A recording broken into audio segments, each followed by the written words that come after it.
Okay, Assalamualaikum. Selamat sejahtera ya. Harap semua kita punya kelas akan berjalan lancar. Okay, sekali lagi terima kasih kerana masuk kelas awal. Hari ini kita akan masuk ke kelas yang maksudnya kita akan masuk bukan kelas, masuk ke bidang pembelajaran yang baru.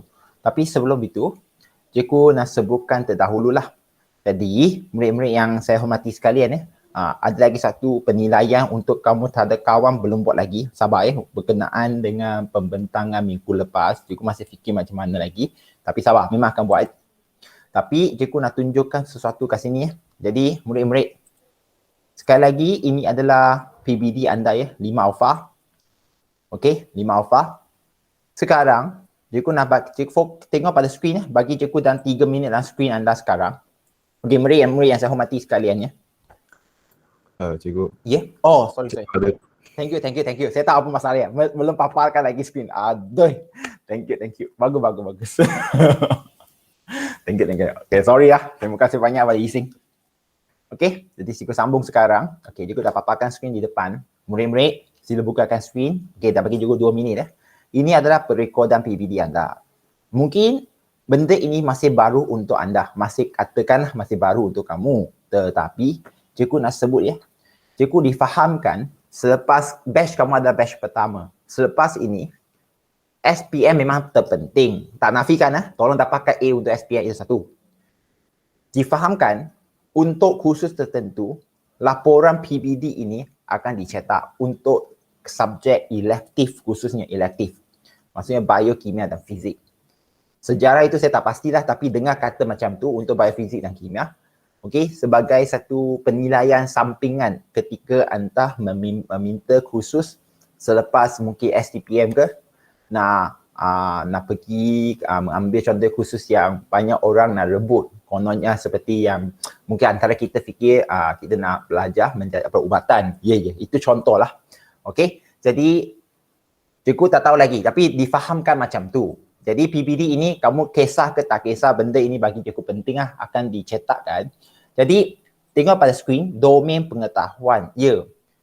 Kalau ikut PBD dulu dia ikut bab lah, tapi semenjak 2018 mereka fokus pada tema saja. Jadi murid-murid tengah kepada tema yang pertama, fisiologi tumbuhan berbunga ini, seperti yang cikgu dah janjikan kamu nak TP 4 dan 5. TP 4 dan 5 perbaikikan cantik ini. Masih sempat tau. Masih sempat. Tolong lengkapkan modul itu. Nanti dengar kata akan buka sekolah. Tapi tak tahu Selangor KL macam mana, kes yang begitu banyak. Tapi dengar kata negeri lain memang akan buka kelas sekolah bulan 7 ni. Jadi masa itu perkara pertama yang cikgu minta kamu hantarkan pada saya ialah modul itu. Siapa yang hantar, lengkap, cantik, kemas. Bukan conteng Nak jawapan nanti cikgu bagi juga. Cikgu terpaksa bagi. Cikgu sebenarnya nak screenshot malas saja. Jadi macam Siti Nadia ada minta, ada siapa lagi Koksian pun cikgu belum bagi lagi. Mungkin Koksian dah minta daripada apa panggil itu? Cikgu bagi. Ya, diam. Bagi cikgu Hafiz tu. Jadi 2 minit ni. Dan juga Yising pun nak minta semua. Dia dah siap semua itu. Bagus beri Yising pula. Cihin. Silap. Jadi cikgu kan malu ni. Muka merah dah cikgu tahu. Jadi hantar je. Cikgu boleh perbaikikan bagi 5 lah benda ni. Satu. Untuk ekosistem dan kelestarian alam, murid-murid, ini ada berapa bab ni? Kalau kita tengok dalam cikgu malas nak tengok sebenarnya, tapi terpaksa Jadi untuk kita ekosistem dan kelestarian alam ada 3 bab. Biodiversity, ekosistem dan kelestarian alam. Okey, cikgu fikir macam ni lah. Untuk perlu penilaian juga, nak ke tak nak. Dalam masa terdekat hujung minggu ini, cikgu tak cakap hujung minggu ini Okey. Jadi hujung minggu ini dengar baik-baik, cikgu akan bagi quiz online juga. 3 bab 50 soalan. 3 bab 50 soalan. Cikgu hanya fikirkan sekarang nak randomkan dia ataupun buat bab biodiversity, bab ekosistem, bab kelestarian alam. Rasanya kamu nak gaulkan semua jadi 50 ataupun pecahkan 15. Pecah nanti you bertipu satu-satu pula pandai semua. Pandai semua ni. Okey. Memandangkan kamu ada interaktif, berkomunikasi. Okey. kita fikirkan pecahkan, okey ya. Cikgu cubakan pecahkan. Okey, jadi itu adalah untuk penilaian. Buat ya, betul-betul ya. Tak buat, cikgu tak boleh nak buat apa. Jadi buat. Lepas tu, itu tema kedua ya. Jadi pengetahuan. Jadi itu untuk domain pengetahuan. Cikgu, andai kata saya gunakan Bowen lah. Andai kata saya gunakan Bowen sebagai contoh lah. Kalau Bowen, Bowen lah contoh lah. Kalau dia band 4, boleh ke tak dia punya tahap penguasaan keseluruhan ni dapat 4 ataupun ke atas 5 dan 6? Jawapan itu boleh. Ini keseluruhan, ini manual je. Kalau cikgu suka kamu, cikgu bagilah 6. Oh, so tak saja je. Maksud dia, kalau anda mempunyai ciri-ciri lah, maksudnya orang yang, cikgu ciri-ciri itu apa? Kalau anda tengok skrin sekarang, cikgu pernah bahasa, tengok pada skrin, panduan ni hujung sekali, aduh. Malas lah. Cikgu pun sebenarnya benda ini menjadi sesuatu yang agak mencabar Jadi untuk yang kalau kamu nak ambil keseluruhan, walaupun kamu pengetahuan standard band 4, boleh ke tak masih dapat band 5 secara keseluruhan? Boleh. Selagi kamu boleh memaparkan pengetahuan dan melaksanakan suatu kemahiran pada situasi baru dengan mengikut prosedur secara sistematik dan tekal dan bersikap positif dalam bidang biologi. Kamu semua bersikap positif. Macam hari itu cikgu dah janji, kamu dah datang untuk pembentangan semua kan. Jadi cikgu dah pegang janji ya. Cikgu tak boleh bagi pada pengetahuan tapi pada sikap ini semua ada band 5 dan cikgu akan cuba bagi band 6 juga. Cuba untuk sikap itu. Sebab kalau untuk sikap lain pula. Sikap penilaian dia jatuh pada murid-murid ya. Tengok pada skrin ya. Sikap itu cikgu memang tak boleh bagi semua band 6 tapi kamu perlu tahu apa itu band 6 sekarang supaya benda ni jelas ya. Jangan nanti ada orang yang dapat band 6, kamu dapat band 5 mengadu pula. Ini sikap domain penyiasatan saintifik, domain sikap ini. Sikap ni band 5 dan band 6 dia punya perbezaan sebenarnya jatuh pada kalau band 6 perlu menjadi role model kepada pelajar lain. Okey? Boleh menjadikan role model kepada pelajar lain untuk subjek tersebut. Jadi kalau kamu rasa diri kamu boleh sikap dapat band 6, tanya diri sendiri ada ke tak. Kalau kawan kelas yang tak reti bio, dia akan rujuk kamu. Dia akan tanya kamu pasal bio. Kalau ya, cikgu silap bagi kamu band 5, kamu boleh datang mengadu. Cikgu, saya sentiasa ditanya kawan saya tentang biologi. Macam tu. Okey? Boleh ikut ke tak? Ada ke tak sesiapa di sini yang ada isu? Faham. Jadi untuk sesiapa yang telah membentang hari itu, ya, kamu memang mampu dapat band 5. Okey, lepas buka sekolah nanti kita akan fokus untuk eksperimen dan juga projek. Give me back my RM400. Itu je fokusnya dia. Okey, ada soalan? Tak ada kan? Jadi kalau tak ada, hari ini kita akan mulakan bab baru. Sebelum kita nak mulakan bab baru ini ya, iaitu pewarisan. Ya, siapa dia ni? Faham ya? Terima kasih Farisha. Okey, kita akan pergi ke bab yang ke pewarisan ni 228. Cikgu dah habis ke semua bab ini? Okey, ada sedikit lagi cikgu sebab belum habis. Dengar ya, cikgu akan buat besok. Jadi hari ini kamu boleh tutup dan dengar dah kan? Biodiversity ekosistem dah kira dah siap. Sekarang kelestarian alam sekitar berkenaan dengan pencemaran. Ada lagi satu bab standard kandungan teknologi hijau yang cikgu belum sebut. Belum lagi. Okey, cikgu akan buat besok. Sebab besok sejam, kita cuba siapkan di situ. Okey, dan kalau boleh besok cikgu pun nak siapkan yang quiz itu betul-betul supaya kita boleh negotiate. Cikgu pun kalau boleh nak semua orang band 3 ke atas untuk domain pengetahuan tema kedua. Okey, jadi harap semua boleh ikut dan kalau ada apa-apa nanti sila tanya. Okey? Jadi kita sekarang sambung untuk bab yang ke berapa ya? Cikgu pun lupa. 11. Pewarisan 11 kan? Pewarisan. Okey? Jadi ada banyak benda yang telah disebut. Cikgu telah disebut apa maksud? Ketika tingkatan 4, anda belajar pembahagian sel, ada mitosis, meiosis ketika itu, anda telah diberi satu satu ilmu berkenaan dengan kromosom. Kromosom di dalam sel. Kromosom di dalam sel itu boleh jumpa di dalam nukleus sel khususnya. Okey, kamu pun tahu bahawa kromosom itu menentukan ciri. Cikgu guna istilah ciri, bukan perkataan lain. Menentukan ciri. Okey, ciri maksudnya apa yang bakal dinampak. Okey, ataupun bakal dihasilkan melalui kromosom yang ada menjadikan apa yang awak sekarang unik ataupun lain daripada orang lain. Ya, kita semua ada mata, kita semua ada kulit, kita semua ada tangan, kita semua ada rambut. Rujuk rambut saja kita tahu dah. Ada rambut yang lurus, ada rambut yang kerinting, berbeza. Itu variasi lah. Ini yang bahas selepas tu, lepas pewarisan.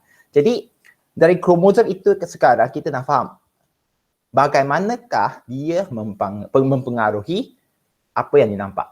Jadi dalam bab ini, kita akan belajar benda yang paling asas dalam genetik. Kita panggil genetik lah. Kalau BM, cikgu pun tak tahu macam sebut dalam BM.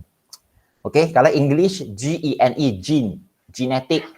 Kalau BM, genetik. Okay, genetik lah kita guna BM. Gen dan alel. Okay, bukan alel. Kalau BM, alel. Oh, gene dan alel. Okay, jadi pewarisan monohibrid. Okey, monohybrid cross dan pewarisan dihybrid juga. Apa itu dihybrid? Nanti kejap apa benda itu kan. Jadi seperti bab tajuk dia pewarisan. Okey, jadi kita perlu fahamkan terdahulu macam cikgu cakap tadi, rambut itu berbeza, lurus dan kerinting itu. Sebenarnya kita mendapat daripada mak ayah kita. Sekali lagi kita mendapatkan apa itu? Kromosom lah secara kasar. Dan bab ini sangat penting.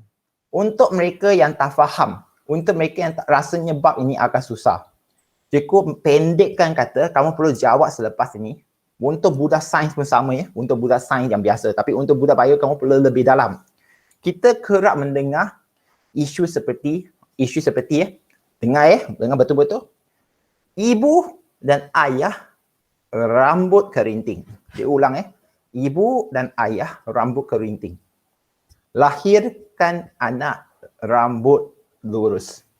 Lahirkan anak rambut lurus. Di situlah mula ayah itu tanya pada si ibu. You curang pada saya ke? You kerinting, saya kerinting. Kenapa rambut anak kita lurus?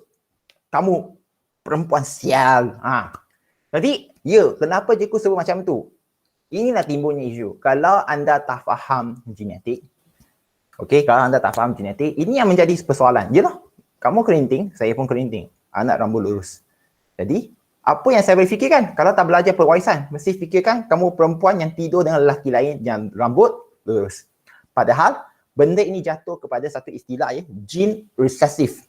Gene recessive. Apa itu recessive? Nanti kamu akan belajar. Allele recessive. Kalau lebih betul di allele recessive. Maksud dia, dua-dua walaupun rambut dia kerinting, sebenarnya mereka juga membawa allele rambut lurus.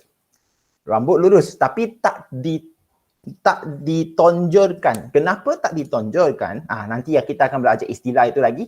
Dominant recessive. Istilah dia dominant dan recessive. Sabar. Itu baru pertama.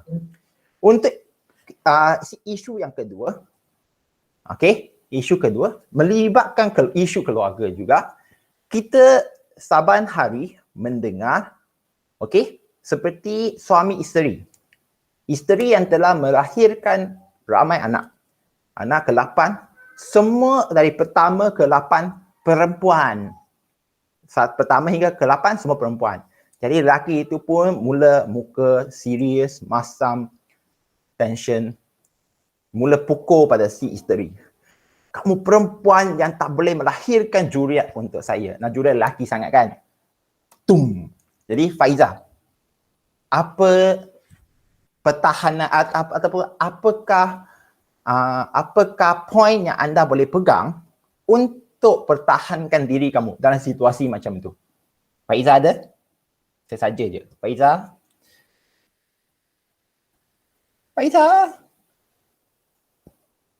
Faiza marah dengan cikgu ke ni? No, Faiza. Faiza, are you there? Hello. Okay, apa kata cikgu tukarkan orang lain pula? Tan Simi. Kalau kamu lahir 8 orang anak, saya tahu tak jarang berlaku pada keluarga Cina kan. Kalau kamu lahirkan 8 orang anak, semua perempuan. Suami anda mula marah kamu. Apakah pegangan yang anda boleh lawan balik ataupun terangkan pada suami untuk pertahankan diri anda daripada kita kata kes boleh kata keganasan rumah tangga kan, kalau dia nak pukul dadu. Rasanya Tan Sini, boleh ke tak kita pertahankan dia, perempuan? Boleh. Boleh kan? Mungkin kamu dah belajar ketika tingkatan 1 ke 2. Ada di situ pernah belajar berkenaan dengan bahawa kromosom yang menentukan jantina ialah kromosom Y kalau nak lelaki kan. Itu ada daripada lelaki. Nanti kita nak terangkan. Tapi terangkan bagaimana dalam biologi, itu yang kamu akan belajar raja skema genetik. Raja skema genetik. Itu baru 2. Ada banyak lagi. Dan satu lagi isu yang cikgu nak kaitkan dengan kamu pula, ketika tingkatan 4 biologi. Tingkatan 4 biologi.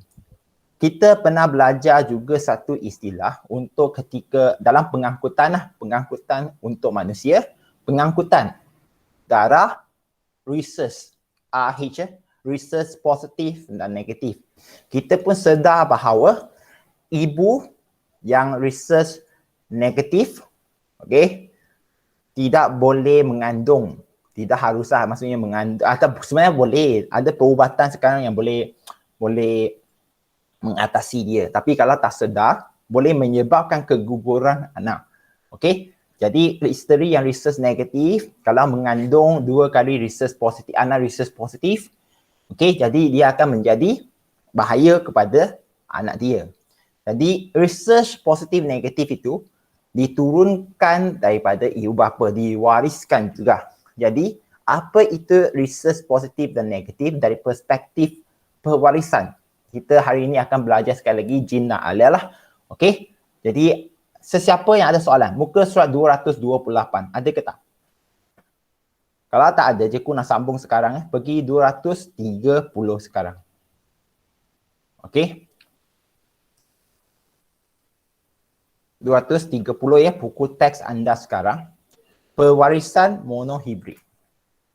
Untuk memahami pewarisan, kita terlebih dahulu perlu menguasai konsep dia dulu ataupun teori di sebalik dia. Teori asas dia, tak susah. Okey? Di sebalik pewarisan. Jadi, tokoh dia yang telah memberikan teori ini ialah Mendel. Gregor Mendel. Beliau ialah seorang, kalau anda online terbaca sendiri kan, dia punya identiti. Okey? Beliau adalah seorang yang agamawan, okey. Jadi dia berjaya menemui genetik melalui penanaman sejenis pokok. Pokok itu. Cikgu, kenapa saya nak mengecam pokok itu? Maksudnya perlu hafal. Sebab pada zaman Mendel ataupun sebelum, ada ramai saintis yang kaji genetik ataupun pewarisan. Ada satu ketika dulu, ramai orang pegang kepada falsafah pewarisan adalah disebabkan protein yang turun dari moyang kepada ibu bapa, lepas itu kepada kita. Protein. Jangan gelap. Ya. Masa itu, saintis masih belum lagi temui. Okey, maksudnya nukleus atau memang temu nukleus lah, tapi masih belum temui kromosom itu, istilah itu. Jadi mereka percaya bahawa protein yang menjadi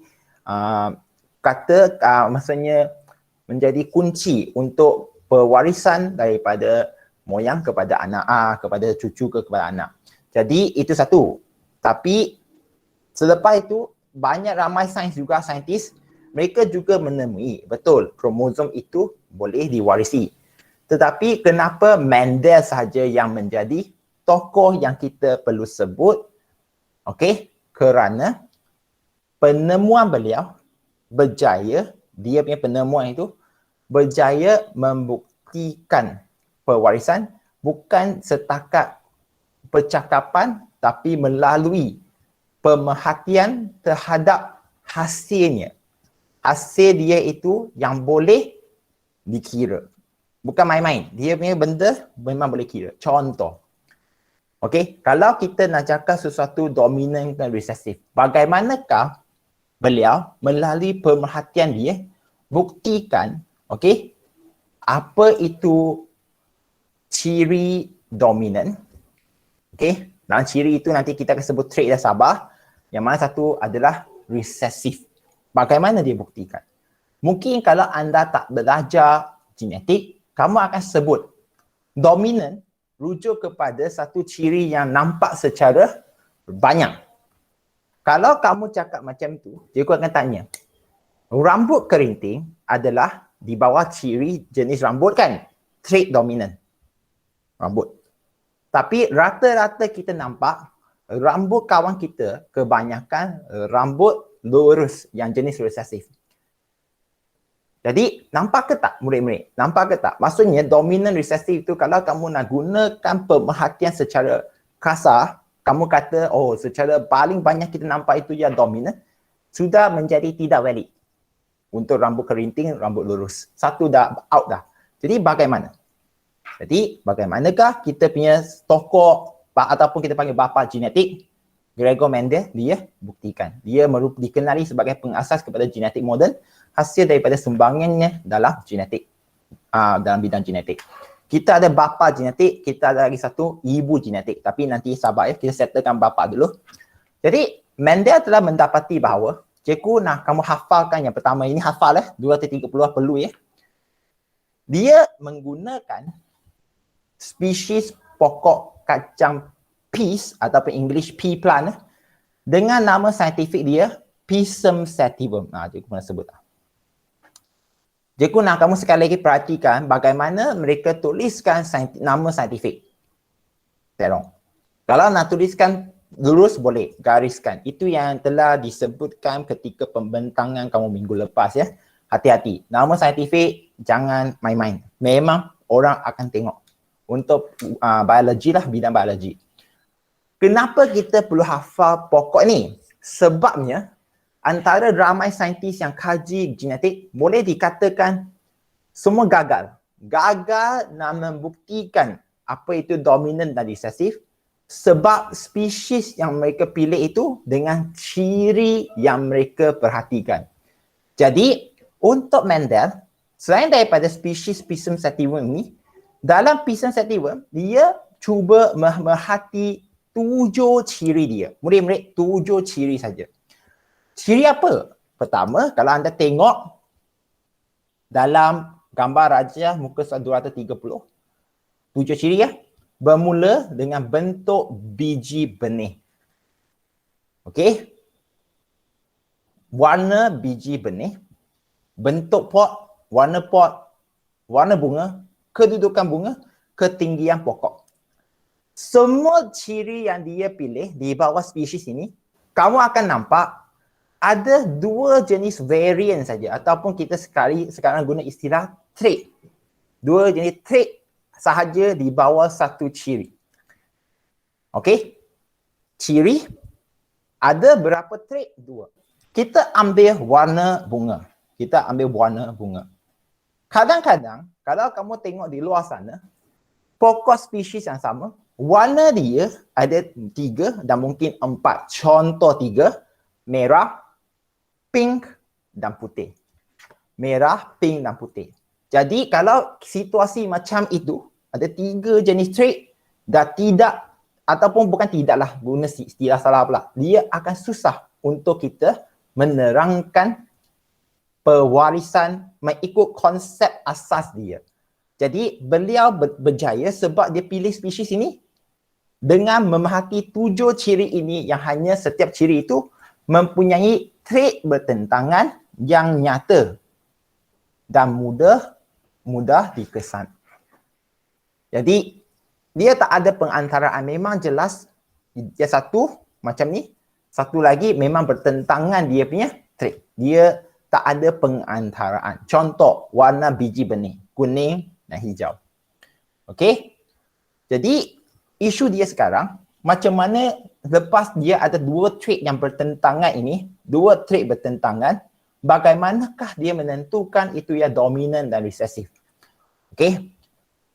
Bagaimanakah dia menentukan dominan dan resesif? Cikgu nak kamu tengok muka surat 231. Mungkin murid-murid tengok muka surat 231. Lepas ni cikgu akan terangkan melalui cara cikgu. Jika kamu dikehendaki untuk bukakan skrin selepas ni, sila baca terdahulu dalam seminit muka surat 231. Ya, sila tengok. Sila baca terdahulu ya. Cikgu akan guna cara cikgu ya. Dan cikgu akan sebut dan cikgu akan tulis di skrin cikgu. Setakat sekarang, siapa ada soalan?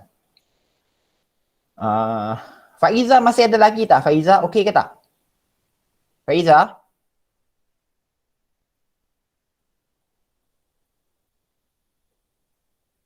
Faiza? Ada siapa di sini yang ada nombor hubung Faiza? Cikgu risau ni. Kenapa dia tak respon? Biasanya dia ada je. Okey je. Okey? Chin, okey Chin.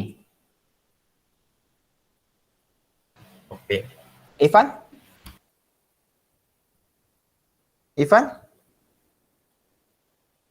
Irfan okey ke tak? Okey ya. Jadi cikgu nak sambung. Jadi bagaimanakah beliau membuat dia punya kajian? Okey murid-murid. Jadi sekarang okey.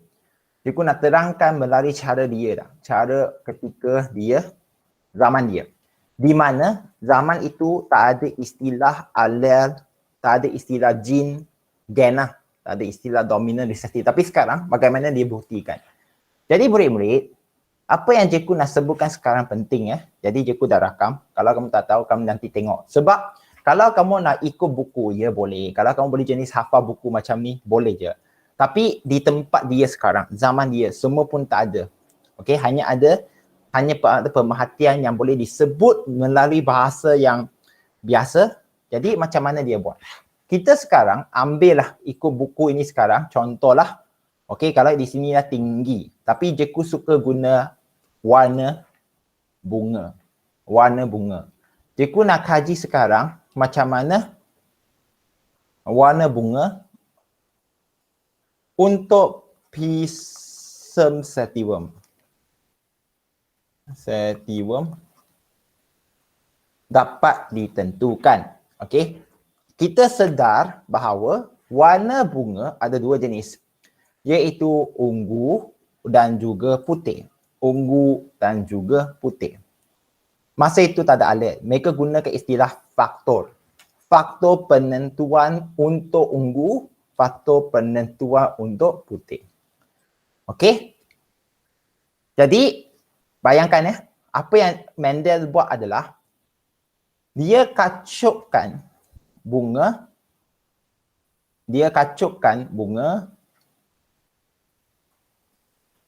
yang ungu, pokok bunga ungu, kacup dengan bunga putih. X ini kita biasanya panggil cross ataupun kalau istilah yang patut kita panggil kacup. Ada penting cikgu, kenapa kamu sebut kacup ni? Ini balik kepada bab ataupun tema pertama tingkatan 5 ini. Cikgu nak tanya sekali lagi, ingat ke tak bagaimanakah kita mempersenyawakan pokok? Ingat ke tidak? Ingat ke tidak murid-murid? Ingat ke tak? Pernah keluar dalam soalan SPM dia genetik dia mula dengan pembiakan tumbuhan dulu ya. Dia minta macam mana kita kacupkan bunga. Jadi di sini ada banyak. Kamu boleh bagi jawapan banyak. Banyak ya. Antara dia cikgu, saya kata guna angin. Okey, angin sebab bunga daripada bunga ungu terbang ke bunga putih. Lepas itu bunga itu jatuh di atas stigma bunga putih. Dari atas tu bunga akan hasilkan apa? Panggil apa itu ya? Tube bunga, pollen tube. Masuk tembus ke dalam, mempersenyawakan satu oval dan satu lagi nukleus. kutub. Ingat ke tak ingat, murid-murid? Ingat ke tak ingat? Ingat.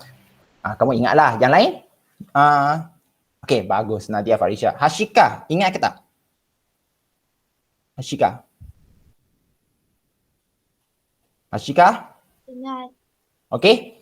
Itu kalau angin. Tapi cara beliau adalah, okey sekejap. Beliau buat adalah, beliau menggunakan cara dia buat itu, dia menggunakan cara manual. Jadi kejap ya, dia pun nak tunjukkan kejap.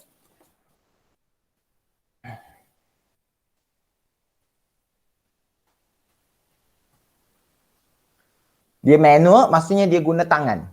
Kalau anda tengok di sini. Okey. Nah. Jadi tugasan anda bukan saja cakap macam mana anda pindahkan ataupun gunakan tangan pindahkan the bunga ke pokok lain. Kamu juga perlu terangkan secara mendalam macam mana the bunga sampai ke pokok baru di atas apa sekali lagi juga cakap stigma. Okey? Sehingganya membentuk benih. Okey, membentuk benih. Itu pun dah diterangkan dulu tapi itu nanti masa akan datang kita akan sebut. Jadi kita sekarang sambung. Okey, sambung. Kacuk. Kacukan sekali lagi pembiakan. Dan satu lagi istilah dia guna dalam pen merah. Dia ada guna istilah yang khas di sini. Okey. Bunga ungu ini adalah baka tulin. Kalau di sini dia tuliskan.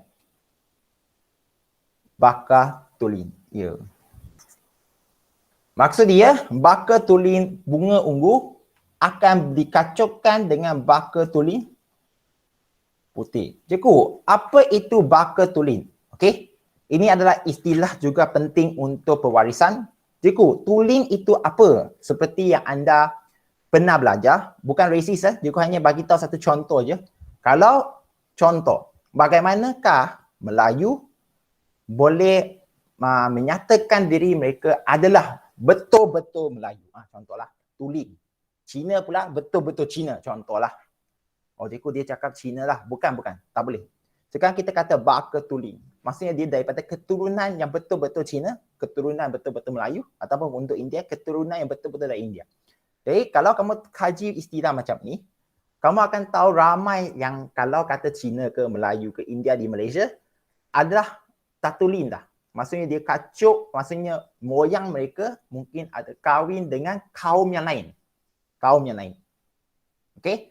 Untuk bunga ungu atau bunga putih ini betul juga. Maksud dia, kalau saya nak sebut itu baka tulin, macam mana Mendel itu buktikan baka tulin, dia akan pastikan pokok bunga ungu yang dia guna itu, kalau dia buat kacukan sendiri. Maksud dia, pokok yang sama, bunga yang sama, dia letakkan bunga dalam bunga yang sama, kacukan mereka, sentiasa akan dapat bunga ungu untuk 5 hingga 7 generasi. Tak bayangkan, dia nak buktikan tulin itu, dia nak katakan dia betul-betul tulin, maksud dia bunga ungu akan hasilkan bunga ungu generasi 1, dia cuba kacukan lagi akan dapat bunga ungu generasi 2, tak akan keluarkan warna apa-apa. Janji dia pastikan setiap generasi itu adalah bunga ungu. Sama juga dengan bunga putih, baka tulin, tak akan keluar bunga ungu tertiba. Boleh ikut ke tak? Faham. Jadi itu baka tulin. Kalau anda tak boleh ikut, bagi tahu. Jadi zaman dia macam tu, dia gunakan baka tulin. Jadi sekarang apabila dia kacukan baka tulin bunga ungu, baka tulin bunga putih, okey. Yang benda penting sekarang, pentingnya ialah semua anak yang dia hasilkan dalam dia punya pemerhatian, dia hasilkan semua anak dia adalah bunga ungu. Semua. Tak ada satu bunga putih yang dihasilkan. Tak ada. Jadi di sini ada istilah baru lagi yang kamu perlu buat. Okey? Untuk ibu bapa, kita akan sebut generasi P. P. Biru generasi P. P itu parental. Kalau ikut di sini induk. Okey, kalau MBM generasi P ataupun kamu boleh gunakan istilah induk. Manakala yang anak pertama bukan cucu, anak yang generasi pertama kita panggil generasi phenotype F1. Kalau di sini kamu akan nampak F1. F itu adalah istilah ataupun huruf daripada istilah filial. Filial itu anak. Satu itu generasi pertama lah, filial. Okey? Jadi, macam mana? Jadi sekarang kita nak nampak, kita nak fahamkan. Bagaimanakah boleh terjadi semua bunga ungu? Kalau kamu di tempat Mendel, boleh ke tak kamu fikirkan kenapa? Bagaimana dia nak terangkan seterusnya? Maksudnya bunga ungu lebih kuat daripada bunga putih. Ciri dia. Ini ialah dia kata domain. Tapi sebelum itu, bagaimanakah kamu nak terangkan mekanisme ini? Maksudnya kamu bayangkan kamu di tempat dia. Okey, saya nampak macam ni. Pemerhatian begitu ringkas. Okey? Oh, ungu dengan putih tulis, hasil semua bunga ungu. Oh, something so unique happen. Jadi, beliau pun mula fikir, maka bagaimanakah nak terangkan situasi ini? Okey? Jadi, Koksiang, boleh ikut Koksiang, Benhan? Koksiang dan Benhan boleh? Boleh ya? Jadi, cikgu sambung sekarang. Gunakan merah juga, cikgu gunakan pen merah untuk genetik sekarang, genetik. Jadi, beliau mengatakan, sekarang dia fikir, okey, sebab dia bukan seorang agamawan saja, dia juga merupakan seorang ahli matematik yang terunggul juga masa dia, tapi bukan sangat terkenal. Dia pandai matematik. Jadi, dia pun fikirlah, kenapa? Jadi, dia pun fikir. Okey, setiap satu ciri, dia katakan ciri ya, warna bunga itu ialah ciri. Setiap satu ciri ditentukan oleh dua faktor. Dua faktor. Okey, dua faktor. Jadi, cikgu terus tulis ke atas. Faktor pertama, contoh cikgu kalau ungu dan putih, biasanya kita guna huruf besar lah. Huruf besar, huruf kecil. Kita guna huruf besar A, huruf kecil A. A, okey, merujuk kepada faktor. Masa itu tak ada alel, tapi sekarang cikgu gunakan istilah alel lah. Jangan gunakan faktor nanti salah bukan. Alel untuk masa itu dia tak ada alel. Dia memang mereka guna istilah faktor. Tapi sekarang dah guna alel. Alel untuk warna bunga ungu. Manakala A kecil ada alel untuk warna bunga putih. Jadi, sebab dia baka tulis, dialah A besar dan A besar. Dia matematik, dia kira. Okey. Dan satu lagi ialah dua faktor macam ni. Jadi, ketika persenyawaan, sebelum persenyawaan, okey, satu faktor sahaja yang akan diturunkan kepada gametnya. Dia fikir macam tu. Okey? Melalui proses masa itu tak ada meiosis, tapi dia tahu setiap ciri ada dua faktor. Ketika pembentukan gamet, dua faktor itu satu sahaja yang akan diturunkan. Okey? Akan diturunkan. Dan kalau anda tengok, maksudnya 2A akan jadi A. Maksudnya ini kita tak perlu tengok dah. Maksudnya kita satu pilihan saja. Okey, kita semua pilihan di sini. Jadi apa yang akan berlakunya sekarang, A besar daripada bunga ungu itu. Bunga ungu tadi, sorry ya. Lambat sikit lah, aku dah lama tak guna ini. Okey, A besar itu akan bercantum. Okey, akan bercantum. Melalui proses apa? Melalui proses apa? Persenyawaan. Jadi, secara langsung dan tidak langsung, dia telah menerangkan konsep meiosis. Dia juga telah menerangkan konsep persenyawaan. Maksudnya, dua gamet akan bercantum. Okey, bercantum dan membentuk jumlah kromosom seperti daripada gamet. Separuh campur separuh akan jadi satu, ataupun satu campur satu akan jadi dua. Okey? Jadi sekarang istilah lain pula untuk yang penerangan fizikal kita akan sebutkan dia sebagai apa? Penerangan fizikal ini kita akan sebutkan sebagai fenotip. Manakala yang A besar ini kita akan sebut sebagai genotip. Sama juga dengan F1. Yang hitam atas itu kita panggil fenotip. Oh, fenotip. F-E-N-O-T-I-P bukan F-I Sorry. Fenotip. Dan bawah itu ialah genotip.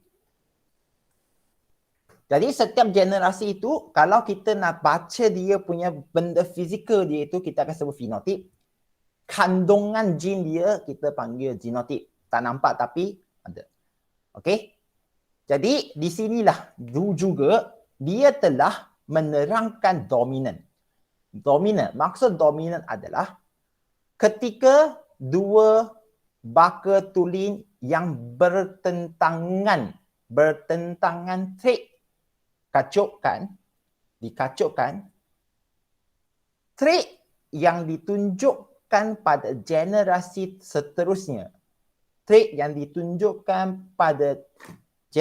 seterusnya iaitu generasi F1 itu ialah trait dominan. Jadi datanglah di sini balik atas tu, oh rupanya bunga ungu ini dia sebenarnya maksud dia dominan. Resesif. Untuk putih. Kenapa putih resesif? Sebab dominan telah menutup. Okey? Menutup apa trait putih patut ada dan menonjolkan warna ungu sahaja. Okey? Menonjolkan warna ungu saja. Jadi dominan resesif pun dah selesai. Dan untuk saintis juga dia terangkan istilah baru. Ada lagi istilah, cikgu. Banyaknya istilah ni. Ya. Kalau dua faktor ataupun dua ala yang sama, huruf besar dan huruf besar, okey, kita ada istilah khas untuk mereka. Khas. Okey, khas. Case ini kita panggil homozigot.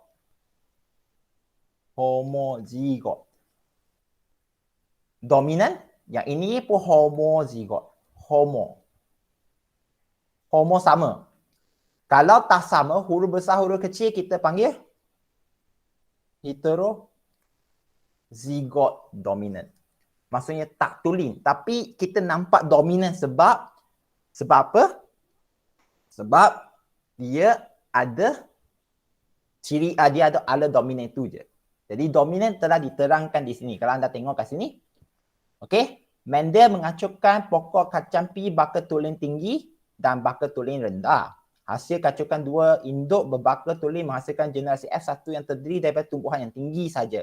Kalau kamu malas nak salin yang itu ataupun nak buat nota untuk itu, di sini kamu wajib bulatkan baka tulen tinggi. Baka tulen perlu hafalkan dan juga baka tulen rendah. Baka tulen tersebut. Okey. Dan bulatkan F1 terdiri tumbuhan yang tinggi sahaja. Hal ini menunjukkan bahawa trait tinggi adalah bersifat dominan. Itu cara dia buktikan dominan. Okey, siapa ada soalan? Siapa ada soalan? Kalau tak ada, tulis kat dalam buku teks itu. Buku teks itu tulis ya. Okey, gamet di sini. Kamu ada, dia missing point dia, meiosis. Garis ini bermaksud persenyawaan. Kenapa dia tak tulis? Sebab sekali lagi ini adalah kajian masa itu Mendel.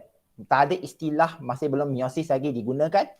Dan persenyawaan dia pun masih belum gunakan. Tapi ini yang dia perhatikan di sini. Okey? Jadi, siapa ada soalan?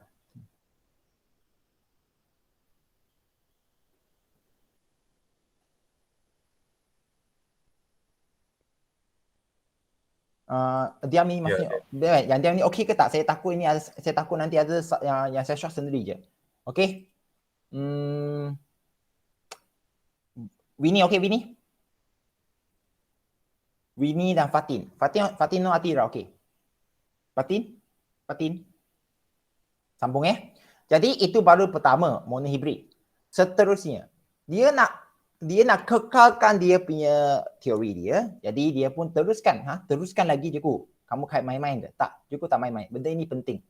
Sebab untuk buktikan dia betul ni, dia kacaukan lagi generasi S1. Dia kacaukan sendiri. Dia buat kacaukan sendiri. Apa itu kacaukan sendiri? Maksud dia tak ambil lagi bucket tulin putih tak. Dia gunakan bunga ungu AA ni buat kacaukan sendiri. Apa itu kacaukan sendiri? Tengok kat sini sekali lagi.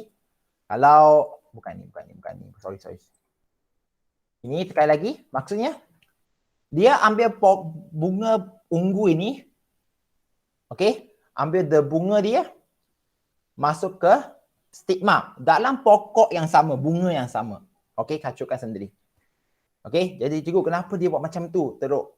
Tidak, kalau dia tak buat pada pokok sendiri pun, dia akan pergi ke bunga ungu di pokok lain tapi masih dalam generasi F1 itu. Maksudnya heterozygous sama, benda sama je. Jadi, okey, jadi dia buat macam tu, dia dapati yang peliknya adalah generasi F2, cikgu perlu nyatakan sekarang, generasi F2 dia perlu terangkan sekarang. F2 yang dia perasan sekarang, okey, apabila dia kacaukan generasi F1 yang bunga ungu heterozigot ni, dia dapat semua hasil dia dalam bentuk macam ni. Dia dapat satu fenomena yang pelik. Kalau kamu tengok dalam skrin cikgu sekarang, ini ada satu nombor tau. Ini soalan SPM lah. Ini contoh. Ini perlu tahu. Kalau ambil warna bunga ungu dengan warna bunga putih dalam F2, dia hasilkan dapati bahawa dalam 1000, dekat 1000 pokok itu, 700 itu berwarna ungu. Manakala, tadi semua ungu, tiba-tiba keluar balik yang putih dalam 224 dalam nisbah 3.14 ke 1 ataupun nisbah 3 ke 1. 3 ke 1. Jadi macam mana dia nak jelaskan situasi ini ataupun dia punya pemerhatian ini? Dia cuba nak jelaskan dengan matematik dia lagi. Dia dapati sekali lagi, maksudnya bunga ungu, nisbah bunga ungu kepada bunga putih. Putih dalam 3 ke 1. Jadi macam mana dia nak terangkan? Macam mana dia nak terangkan situasi macam ni? Balik kepada yang kita telah belajar tadi sekali lagi. Macam mana nak tuliskan dia punya panggil sekali lagi raja skema genetik ini, murid-murid. Dari sebelah kiri, kamu perlu nyatakan generasi. Generasi sekali lagi F1 dan kita ada generasi F2. Okey. Sekarang kita nak sebut bahawa ada persenyawaan antara dua gamet berlaku daripada dua pokok lah logiknya. Tapi masih daripada generasi F1 yang sama. Jadi kita tahu bahawa generasi F1 ini semua adalah ungu. Pokok bunga ungu. Kita nak faham dia akan kacuk dengan pokok bunga ungu. Betul? Betul ke tidak? Hello, ada respon ke tak? Takut ni. Jadi, dalam kes macam ni sekarang, cikgu boleh cepat sikit ke tak? Saya faham, tapi terpaksa lambat. Benda ni tak boleh cepat. Kalau kamu dengan ikut sekarang, buat nota sekarang yang terbagus lah. Sekali lagi istilah ini panggil genotip. Genotip pula. Tengok, cikgu dah mula rimas tak?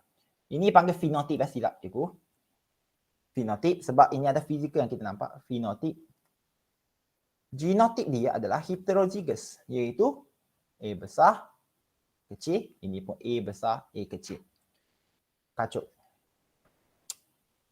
Jadi, mereka akan melalui proses apa dia ni? Meiosis. Okey, sama dengan di sini, meiosis. Akan membentuk gamet yang hanya bawah separuh daripada kromosom, iaitu 2 faktor menjadi bahagi 2 jadi 1. Okey? Di sinilah anda perlu faham apa itu persenyawaan. Jadi persenyawaan mesti melibatkan bunga yang lain. Tak mungkin kita kata A besar A kecil daripada bunga ungu yang sama. Jadi di sini biasanya kita akan guna warna lain lah supaya anda boleh nampak lebih senang. Kita guna ungu di sini contoh. Tulisan ungu, maksudnya ini contohlah supaya anda nanti boleh faham. A besar, A kecil. Jadi, apa yang dia terangkan sekarang ialah persenyawaan. Sama je. Jadi, A besar akan bercantum dengan A besar daripada bunga ungu yang lain. Jadi, sekali lagi ini panggil persenyawaan. Persenyawaan. Okey, jadi kita akan dapat A besar daripada bunga ungu sebelah kiri dan A besar daripada bunga ungu sebelah kanan. Dengan itu kita akan sambung juga. Dia cuba nak terangkannya, jadi kita pun terangkan. Bagaimana boleh dapat 3/1. Dia pun sambungkan dengan ini. Kedua, iaitu A kecil. Okey, jadi A besar dan juga A kecil. Sorry. Okey, di sini pula kamu akan dapat garis yang kedua, sambung dengan gamet yang kedua, A kecil ni akan campur dengan A besar. Jadi tulis apakah huruf terdahulu. Kita akan utamakan huruf besar terdahulu, A besar, lalu kepada A kecil. Kepada A kecil. Dan last sekali, A kecil dan A kecil. Ya, dia menggunakan teori sebenarnya kebarangkalian di sini. Lepas tu pecahkan, lepas tu kebarangkalian untuk bercantum. Jadi dapatlah kita punya pemerhatian di sini sekali lagi balik. Yang pertama atas ni ialah genotip. Ya, genotip. Jadi apakah fenotip dia? Fenotip dia adalah kalau kita gunakan hitam, kita akan dapat bunga ungu. Bunga ungu. Bunga ungu. Dan satu lagi bunga putih. Apa yang Jekyll lukis di sini adalah dipanggil sebagai raja skema genetik yang dari zaman KBSM. Dengar ya, ini KBSM. Zaman kamu lain. Kamu perlu buat lagi satu gambar yang baru seperti yang kamu tunjuk di dalam buku teks kamu itu. Tapi ini adalah yang paling asas kamu perlu tahu. Kamu perlu tahu, tengok ke tak garis cantum itu adalah daripada 2 pokok yang berbeza. Gamet daripada 2 bunga yang berbeza ya. Mungkin daripada pokok yang sama tapi bunga berbeza pun boleh. Okey? Di sinilah dia telah jelaskan bahawa kalau anda tengok fenotip nisbah dia adalah 3 bunga ungu, nisbah dia dapatlah nisbah 3 bunga ungu kepada 1 bunga putih. Jelaslah kepada apa yang Mendel, pemerhatian Mendel. Jadi murid-murid, ada soalan ke tak? Faham. Yang saya tahu kan faham. Yang lain? Tak ada.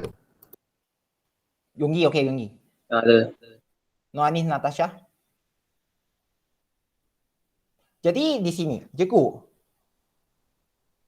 ada ke tak teori dia ini ataupun dia punya kiraan ini sesuai untuk semua ciri? Ini tak boleh. Hanya sesuai di sini untuk 7 ciri ini untuk pokok Pearson Sativum. Pearson Sativum saja. Jadi kita nak fahamkan sekarang menggunakan teori, okey, Mendel ini guna dalam pokok Pearson Sativum untuk mana-mana 7 ciri ini. Yang lain itu, kalau dalam soalan, dia akan bagi contohnya bulu, warna bulu untuk tikus semua. Itu bergantung kepada soalan. Kalau dia dah sebut satu ciri itu ada 2 saja trait, 2 yang bertentangan, yang trait yang bertentangan, maksudnya memang akan ada satu dominan, satu resesif. Menggunakan, aplikasikan apa yang Mendel temui dalam organisma lain. Jadi sekarang kita sambung dulu ya. Dalam prinsip kedominanan, kita sambung ya, dalam bab yang muka surat yang ke-231, peringkat kedua, dalam prinsip kedominanan, Mendel menerangkan bahawa bagi sepasang trait yang bertentangan, satu trait ditentukan oleh faktor pewarisan dominan, manakala trait bertentangan ditentukan oleh faktor pewarisan resesif.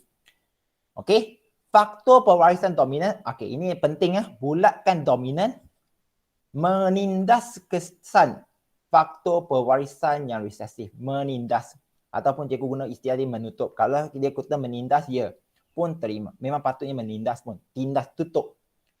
Dominan akan menindas kesan faktor pewarisan resesif. Kalau kita sebut dominan, maksudnya dalam heterozigot, dalam keadaan heterozigot, dominan yang akan tonjol, resesif yang akan ditindas dan tak nampak, tutup ya. Hal ini menyebabkan trait resesif tidak kelihatan, tutup, walaupun faktor pewarisan wujud bersama faktor pewarisan dominan pada induk asal. Tulis kat situ, tulis kat tepi heterozigot. Tunjuk dominan saja. Okey? Dan kenapa Mendel dia berjaya berbanding dengan saintis lain, di sini pun dah terangkan. Sebab kacang peas ni boleh ditanam dengan mudah ya, dan menghasilkan pokok yang banyak. Okey? Dan dia mempunyai struktur pembiakan jantan dan betina, betul? Okey? Selang antara generasi kacang peas adalah pendek. Ini penting. Okey, selang antara generasi kacang peas adalah pendek dan mempunyai ciri dan trait yang bertentangan yang jelas. Cikgu dah cakap banyak kali dah. Kalau pilih pokok lain, mungkin ada 3 trait, 4 trait. Jadi tak boleh nak terangkan dengan jelas. Yang ini Pearson Sativum jelas. Okey. Jadi di sini juga kita nampak nasib banyak berpihak kepada Mendel. Itu yang dia menjadi bapa genetik berbanding dengan orang lain. Mendel kemudian itu F1 dah settle, 3-1. Jadi apakah istilah yang berhubung dengan pewarisan yang kita perlu tahu hari ini? Okey, cikgu dah terang apa itu ciri dan trait melalui Mendel. Jadi apakah definisi ciri? Cikgu, definisi. Maksudnya saya perlu hafal ke 232 ni? Ya. Murid-murid, dengar ya. Ciri ialah faktor yang diwariskan seperti ketinggian, warna mata, kumpulan darah, keadilan lesung pipi dan juga termasuk warna pokok. Apa yang berwarna pokok? Warna bunga, warna pot yang tadi sebut dalam pokok Pearson Sativum, sama je. Sesuatu ciri merupakan sifat tersendiri bagi sesuatu organisma. Okey? Trait. Trait pula ialah variasi bagi ciri tersebut. Tadi cikgu ada sebut istilah variant. Variant. Pelbagai, ya. Dalam setiap ciri itu ada kepelbagaian. Tapi kita tak gunakan variant lah. Kita gunakan istilah khas di sini, trait. Trait ialah variasi bagi ciri tersebut. Setiap ciri yang diwarisi terdiri daripada trait tertentu. Contoh ketinggian. Untuk ciri ketinggian, trait dia ada tinggi dan rendah. Jadi, kalau kita nak kaji Mendel dengan menggunakan ketinggian manusia, rasanya Mendel boleh berjaya ke tak? Cikgu nak tanya. Ini soalan kebat tau. Cikgu ulang, kalau Mendel mengkaji pewarisan dengan menggunakan ketinggian manusia, rasanya dia berjaya ke tidak? Berjaya. Kenapa berjaya? Tinggi. Ada 2 traits saja. Salah. Jawapan cikgu bagi sekarang, tak apa. Memandangkan kamu cuba jawab, jadi cikgu cuba jawab untuk kamu juga. Jawapan dia salah. Kalau Mendel menggunakan ketinggian manusia untuk kajian dia, confirm dia gagal. Kenapa? Kita pergi ke faktor keempat dia itu. Balik tengok buku teks anda. Kalau ketinggian tengok yang di sini, mempunyai ciri dan trik yang bertentangan yang jelas. Murid-murid, kamu tengok kawan-kawan kamu. Ada ke tak? Ada 2 saja trik, iaitu tinggi dan rendah. Jawapan dia confirm bukan. Ada yang tinggi sangat, ada yang tinggi, ada yang sederhana, ada yang pendek sikit, ada yang pendek sangat-sangat. Begitu banyak trait variance yang ada dalam ketinggian. Confirm salah. Kedua, kalau dia nak kajikan untuk ketinggian manusia, oi. Kamu rasa selang antara generasi itu pendek ke tinggi atau panjang? Jonathan? Kalau saya nak kaji F1 ke F2 ataupun daripada induk kamu, contoh nak kaji anak kamu. Kamu rasa cikgu ada nyawa begitu panjang tengok cucu kamu ke tak F2? 100 tahun. Kamu rasa boleh ke tak saya nak keluarkan teori sampai saya kaji sampai F2, iaitu cucu kamu? Tidak. Tak kan? Jadi confirm Mendel akan jijik lah. Dia memang tak boleh nak kaji. Maknanya dia nampak anak kamu, dia nak kaji cucu itu, dia sendiri yang masuk kubur dulu. Faham ke tak? Ya. Jadi itu kamu perlu faham. Jadi dia berjaya sebab dia pilih subjek yang betul. Kalau dia pilih manusia, macam saya kata tadi, susahlah.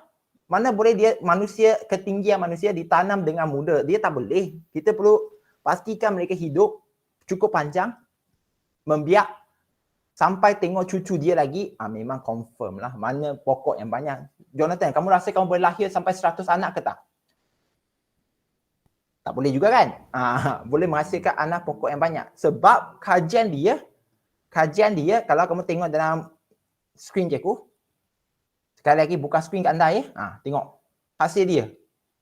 Dia ambil 1000. Okey, 1000. Jadi cikgu, SPM keluar macam mana? Okey, tengok skrin sekarang. Ini adalah soal SPM tahun 2000. Sebelum 2010, rasanya 2008 ke 9. Biar je. Jadi kamu tengok, Raja 6 menunjukkan ciri dan trik bagi kacukan 5 monohibrid yang dilakukan oleh Mendel antara pokok-pokok kacang pi. Matematik tau. Ini memang dia gunakan cara macam kebarangkalian. Didapati bahawa fenotip generasi F2 itu semua berikan nombor yang betul. Maksudnya dia buat kajian. Ini kajian dia record, keputusan dia itu. Dia tak bagi 3 ke 1 pun. Jadi dia punya soalan adalah, dia minta kamu jelaskan dan namakan apakah ciri dan juga trik yang dibelajar. Kamu perlu buat dalam bentuk jadual, ciri dan juga trik ialah apa.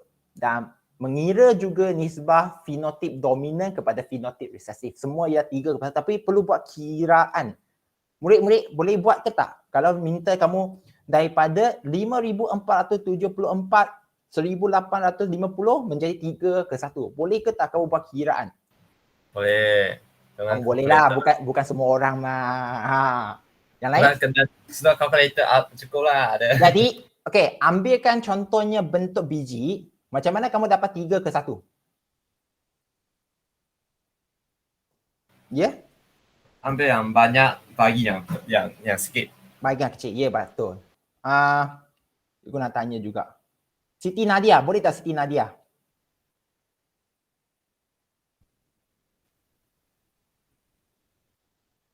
Siti Nadia? Okey. Contoh ya. Untuk benda macam ni, itu yang saya kata, cikgu, matematik ke ni? Ya, terpaksa kamu ikut. Contoh 5,474. Saya juga lupa lah, biar je.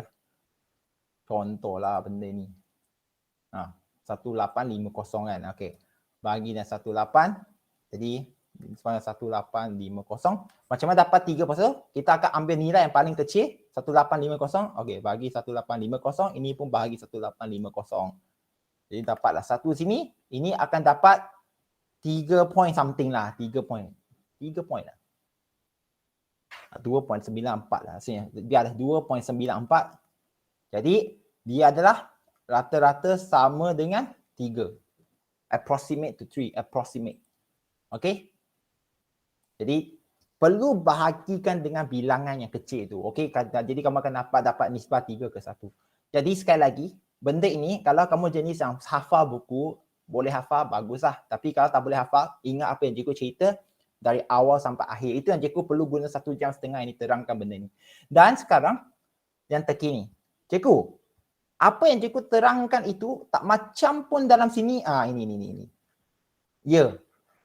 Cikgu perlu perkenalkan benda baru di sini. Okey? Yang apa yang ditunjukkan dalam buku ini yang terbaru untuk raja skema genetik ini kita panggil Punnett square. Punnett square. Atau Punnett square ataupun kita panggil apa kotak Punnett. Cikgu tak mencarut dia, memang Punnett dia. Okey? Jadi Punnett square. Cikgu apa itu? Apa benda ini? Okey, murid-murid. Kalau anda rasa untuk yang penerangan cikgu dalam bentuk ini susah. Okey, cikgu sekarang bagi pilihan yang kedua. Pilihan kedua. Macam mana pilihan kedua? Okey, macam mana pilihan kedua kita nak tulis selain daripada ini?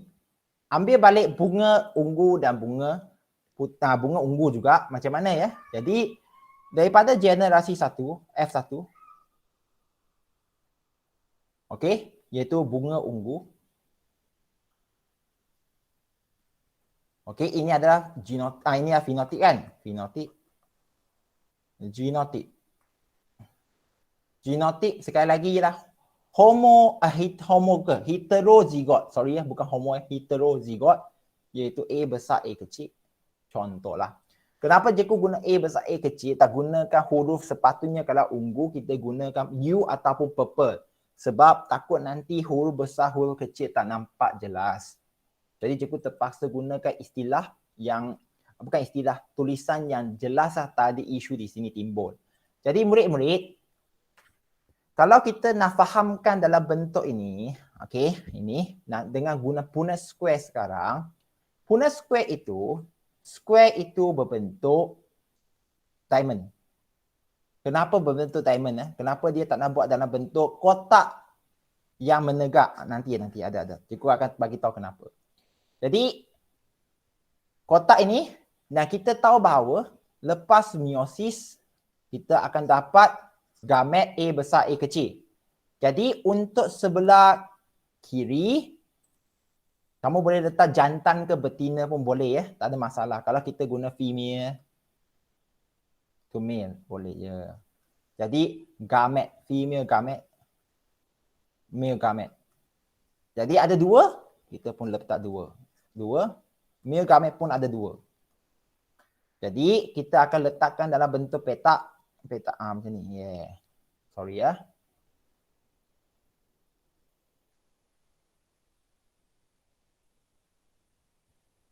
Untuk mengelakkan juga salah faham, cikgu akan gunakan warna lain untuk male ini supaya anda nampak dengan lebih jelas.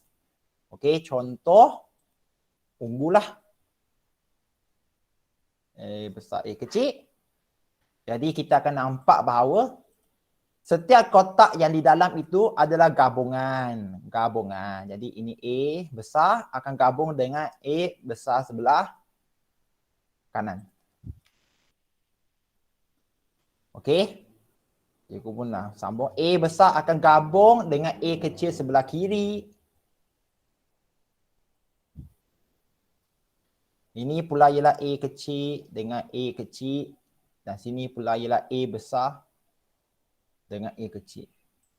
Jadi kamu pun nampak setiap satu kotak ini akan terdiri daripada dua warna tulisan yang menandakan daripada dua gamet berbeza bercantum melalui persenyawaan. Jadi lepas kamu buat yang ini, kamu akan tuliskan dia punya ciri ataupun trait dia sekarang. Di sini trait bunga ungu.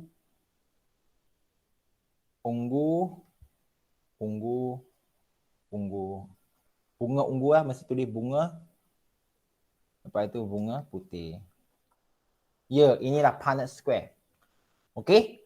Jadi dalam SPM, anda kata mana satu yang diterima, dua-dua pun diterima. Okey.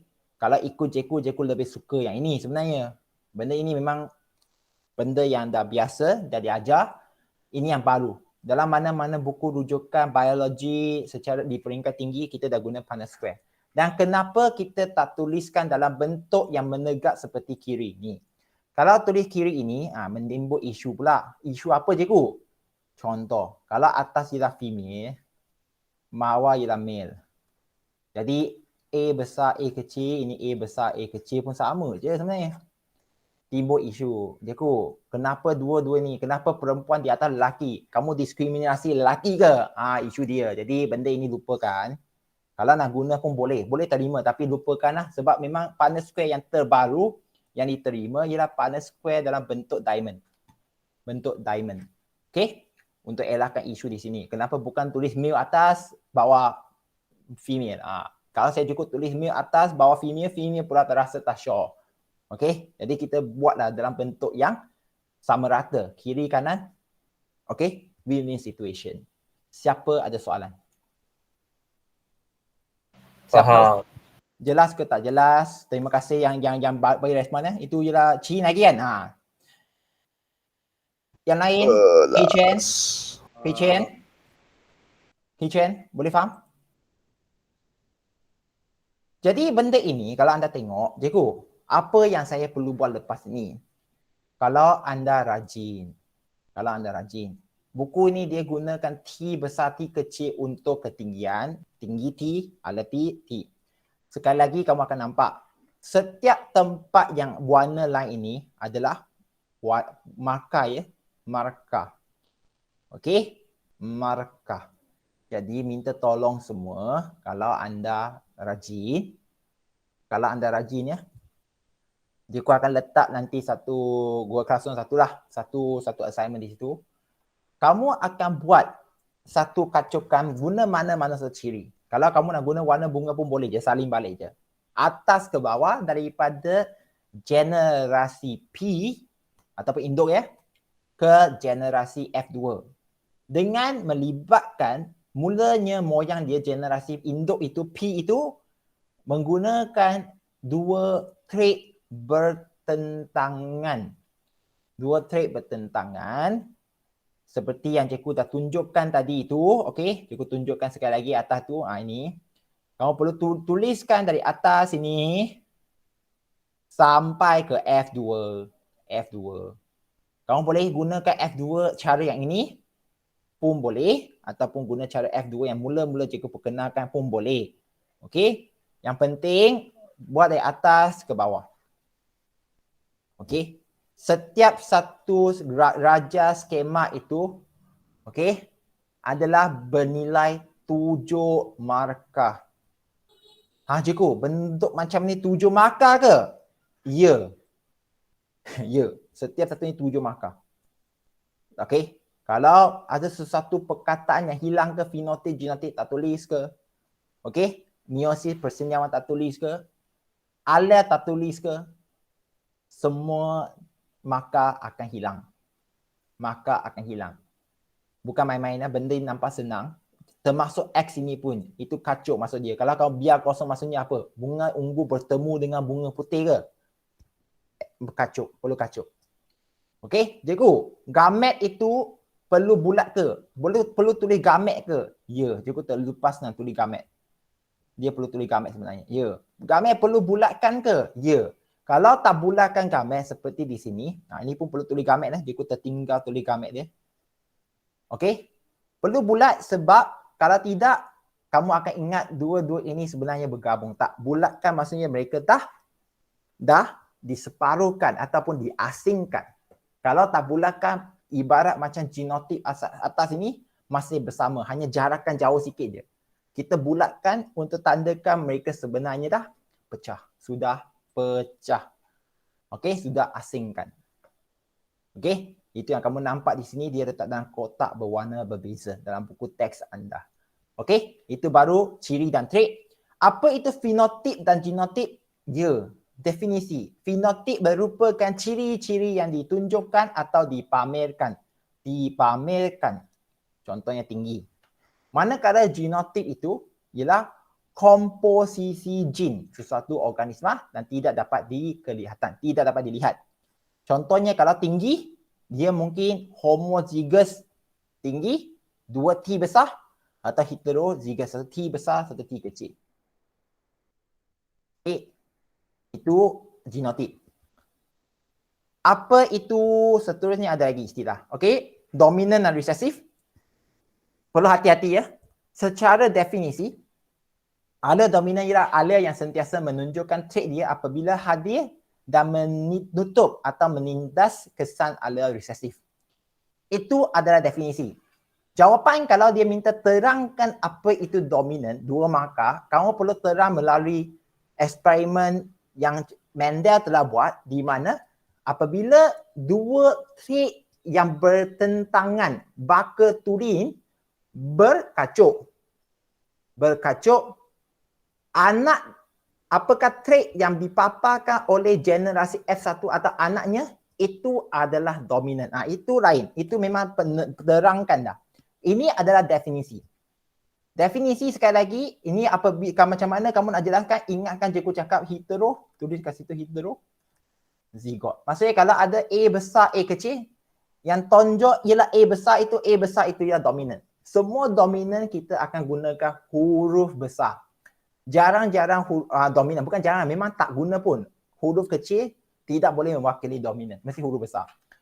Alel resesif merupakan alel yang menunjukkan traitnya apabila kedua-dua alel adalah alel resesif. Kalau kamu nak highlight resesif, bulatkan resesif. Okey, gariskan menunjuk trait kedua-dua alel ialah alel resesif.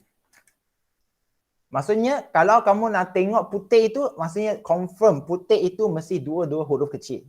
Biasanya putih itu resesif, warna putih resesif. Jarang-jarang putih itu adalah dominan. Itu jarang-jarang. Okey?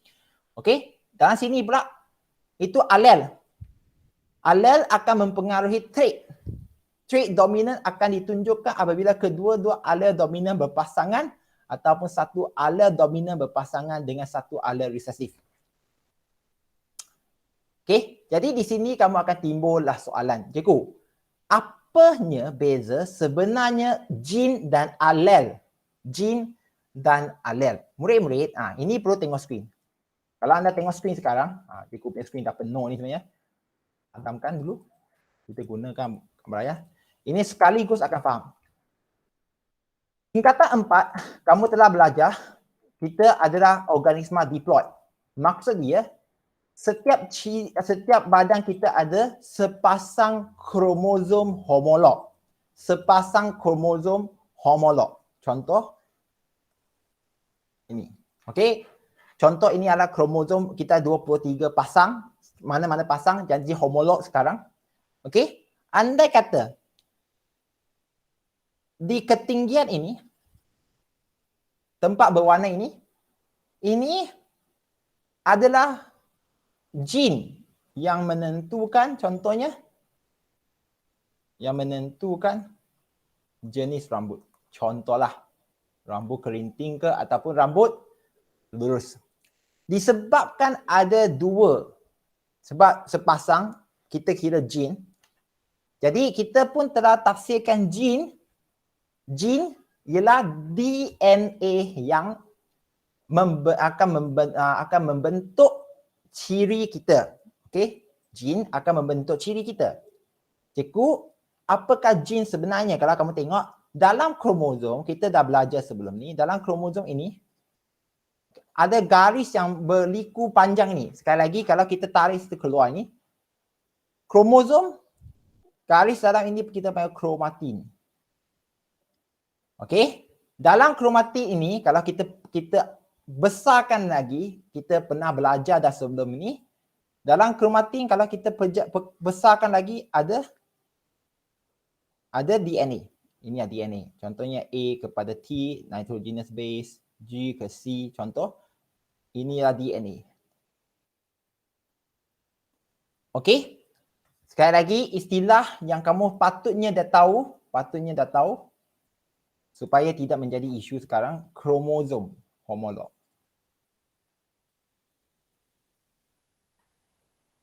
Maksudnya berpasang Jadi gene itu ada dua. Sekarang kamu tengok di sini ada dua. Macam mana saya nak sebut setiap satu kiri dan kanan untuk gene itu? Di sinilah kita diberikan satu perkataan baru. Perkataan baru ini ialah alel. Jin menentukan ciri, alel yang akan menentukan trait. Bergantung kepada alel dominan dengan alel apa ataupun alel resesif dengan alel apa pun boleh. Jadi di sini kamu akan tengok pada muka surat sebelum itu 232, jin merupakan unit asas pewarisan yang terdiri daripada satu segmen DNA. Tak salah, memang satu segmen DNA. Nampak ke tak kromatin tadi itu murid-murid? Dalam jin itu ada kromatin, dalam kromatin itu ada DNA. Yang menduduki, Cikgu, apa itu locus? Bagus. Kalau kamu tanya locus contoh. Kalau sini adalah jin yang menentukan jenis rambut, kita sedar ada tempat lain. Contoh ke bahagian bawah ini, Cikgu guna warna hijau. Okey, kejap ya. Ini warna hijau. Contoh, menentukan mata sepek ke tak sepek, contohlah. Jadi ini jenis mata kat sini pula. Bagaimanakah kita nak sebut alel dia berbeza? Okey, Cikgu, satu tinggi di atas, satu di bawah. Dia atas dan bawah itu kedudukan. Dalam kromosom kita gunakan istilah locus. Locus. Okey? Bukan locus dah. Cengkerik dah. Bukan. Ini memang locus. Kalau banyak kita panggil loci. Locus. Okey, locus, BM, KUS, English C, untuk merujuk kepada kedudukan jin atau alel tersebut. Jin mengawal ciri. Tak ada masalah pun. Maksudnya jin ini ialah genetik. Genotip itu, okey, ciri fenotip yang kita nak nampak. Alel pula ialah bentuk alternatif jin bagi trait. Alternatif. Maksudnya jin biasanya akan tunjuk dua, alel akan tunjuk pada salah satu daripada jin, daripada dalam jin tu salah satu daripadanya. Siapa ada soalan?